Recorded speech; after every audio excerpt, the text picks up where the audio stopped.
Hi guys, and welcome back to my channel. My name is Emma, this here is my little craft corner, and today I'm sharing with you 4 ways I'm planning to get rid of my scraps or my leftovers from projects.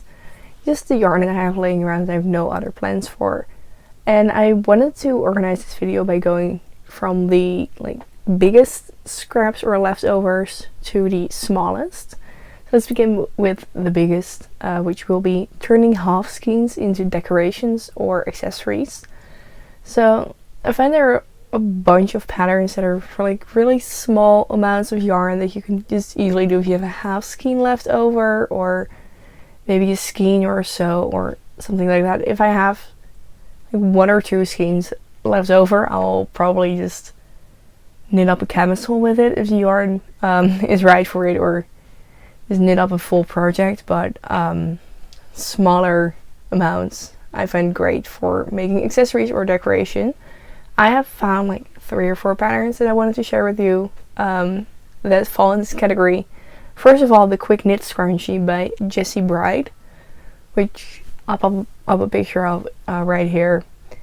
It's just a very lovely scrunchie, and it feels so easy to make. I think it uses up 20 meters or something per scrunchie, which would be great if you have just some scraps laying around. This is not the biggest project you can do with your scraps or whatever, but it is still something you can make, like a scrunchie set maybe, or gift it to your friends and all have matching scrunchies or something like that. It's just a very easy way to get rid of some extra yarn.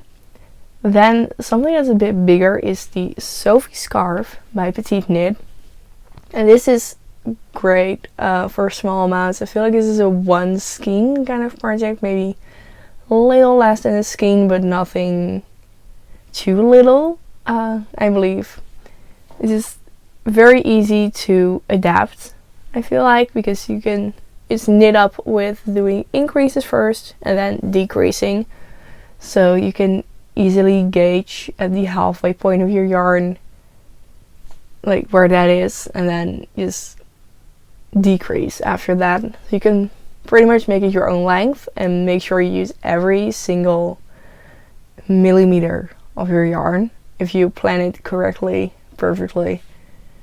I feel like it's a great stash buster or scrap buster in that way. Then lastly, I have project bags and yarn cozies. So just some stuff to keep your yarn in, because obviously we all have a pretty big stash. We all have multiple projects going on. So some way to store your yarn that's currently being used in a project is great. There are plenty of project bag patterns out there, but for yarn cozies, I feel like Nitty Natty is the most accredited one, or the most well-known yarn cozy designer. She currently has a knit-along going on. It's in the last couple days of the knit-along. I thought it was going through the entire month of May, where you just knit as many yarn cozies as you want.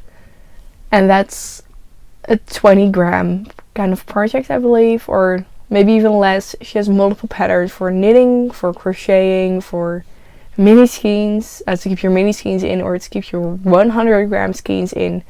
So you can just go for multiple sizes and have a way to use up your yarn, and you can still look at it when you use up new yarn. I feel like it's a great way to just go about your scraps or your leftovers. Then if I have less than half a skein, I feel like it's a bit harder to find patterns that really work for that. So the second category is blankets.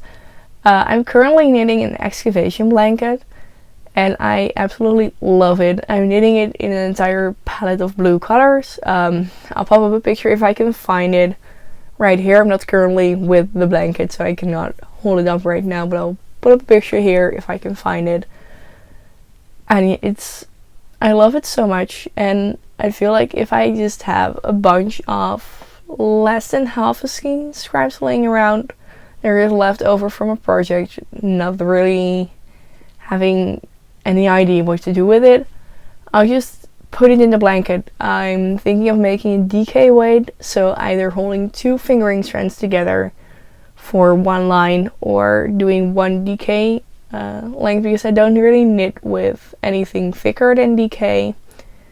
So that's a great way to use up all my scraps, because if I do a fingering weight blanket, I will not be able to use my DK weight yarn. So that would be kind of a shame. So I think that's a great way for me to get rid of my scraps. I'd obviously have to gauge a bit with how much yarn I have, with how long the strands can be, because you start out with 3 stitches on your needles and you end up with 300, maybe 400 stitches, and then you just go back. So you knit it kind of in a diamond shape. So obviously the longer ends would need bigger scraps. So it's a bit of planning, a bit more planning than I'm currently doing, because I just have a couple of skeins that I can just freely use up or buy more of if I run out. But if I'm doing it with scraps, and you can obviously not change color, well you can, but it's not really great. It's not really that great to change color in between a row. So I feel like it's a bit more planning, but it's something that I really love to do. Another thing I see a lot of people knit up as a blanket for the scraps is the beekeeper's quilt. Well, I see a lot of people starting it. I don't see that many people finishing it, but it's alright. It's still lovely to see all the like honeycomb. How many? I don't know how many sides there are to the thing, but I think it's supposed to be like honeycomb kind of inspired. So just knit up those patches. Let's call it patches. To just knit up those patches and make a blanket out of it eventually, or maybe not a blanket, but coasters or whatever. Just knitting up those things is, I believe, something really fun to do, because you just sit down and then within a day you finish at least one, probably multiple of those little things. And I feel like it's a great motivation, because with the excavation blanket you obviously just start knitting, and then the only way you really feel accomplished is if you finish the whole blanket, which will take months, if not a year. I think my current one is going to be like a year in the making or something, because it's a lot.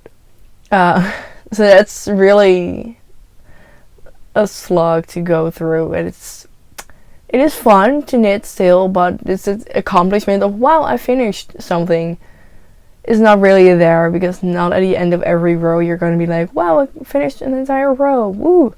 But with the beekeeper's quilt, just finishing one of those patches is just, you have something finished. That's fun, I think. And so yeah, those are blankets that I really want to knit. Fun fact, there's a blanket behind me right now. This is crocheted by my mom, actually. She crochets a lot, and this blanket is made by her. Moving on to scraps, because this is obviously not made with scraps. The third category, with like not really almost full skeins, but I feel like a couple meters, maybe 20 meters per scrap, would be my dream to knit a magic knot sweater.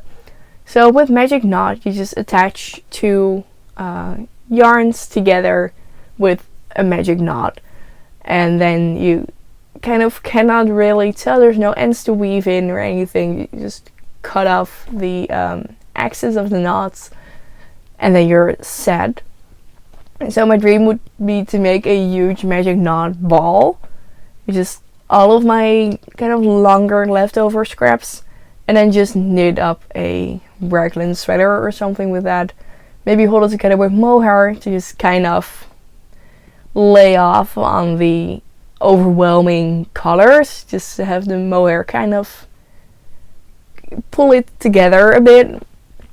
That would be my dream, to just knit up a sweater that would be crazy in all kinds of colors, all kinds of former projects. Hold it together with a mohair, make it an easy knit, maybe DK weight, so DK plus mohair. It would be great, because bigger size needles are always fun. I could also do fingering plus mohair.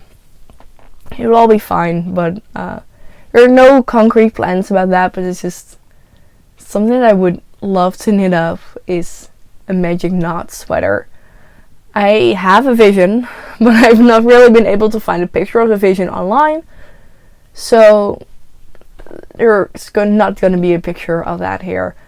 It's just, I would love to knit up a sweater in all kinds of funky colors, and then the color change would be entirely dependent on the magic knot ball I constructed. So not all scraps will be the same length, not all stripes will be the same length. There's going to be lots of colors. They're just not matching at all, and it's just kind of the vibe. The picture in my head is really great. I just have to find a picture in real life, but there is not one there. So you're just going to have to take my word that it looks absolutely great. And I really want to knit it. But I currently do not have the amount of scraps, but I'm keeping track of my scraps, and it will come. It will be there. And then lastly, for like the teeny tiny little scraps, maybe the ends you've woven in, but the scraps were just a bit longer, so you just kind of kept it, but you don't know what to do with it, or whenever you weave in ends, you just cut off the tails, and then you don't know what to do with it, so you either throw it away. I save them up, so that I can stuff things with it. So for example, stuffed animals, or I don't really know what else. Maybe small pillows, because I feel like a large pillow would be pretty hard to fill up with just scraps, but just tiny pillows, tiny stuffed animals, or if you're into amigurumi, that kind of stuff. I feel like the teeny tiny scraps are great for that, because you can obviously buy filling for like stuffed animal filling, but scraps are essentially the same thing, so why not just use scraps to fill it up? Yeah, that's the last category, and that's the very last tiny scrap thing I can think of. I feel like if I have all that under control, I will have no scraps at all. I know Knitting Addy is doing a scrap-free 2023, and I love that, but I'm currently in my de-stash journey where I have tons and tons and tons of yarn. I'm thinking of doing a stash stats video.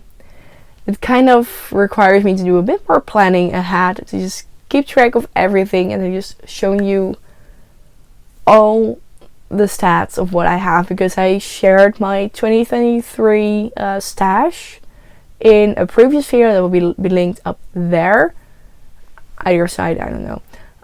So you can go watch that and just kind of see what I own in my stash.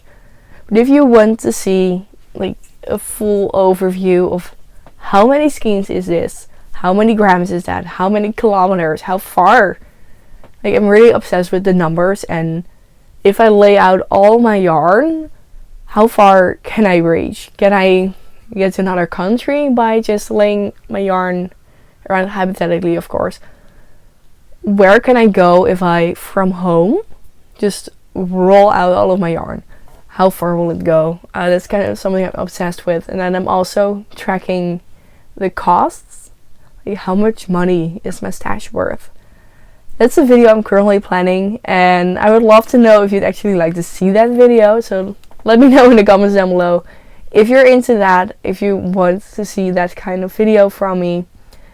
And yeah, I'll see you guys again real soon, hopefully with that stash stats video, but if not, I think next week is a podcast week, so I'll see you guys again real soon, either way. Bye!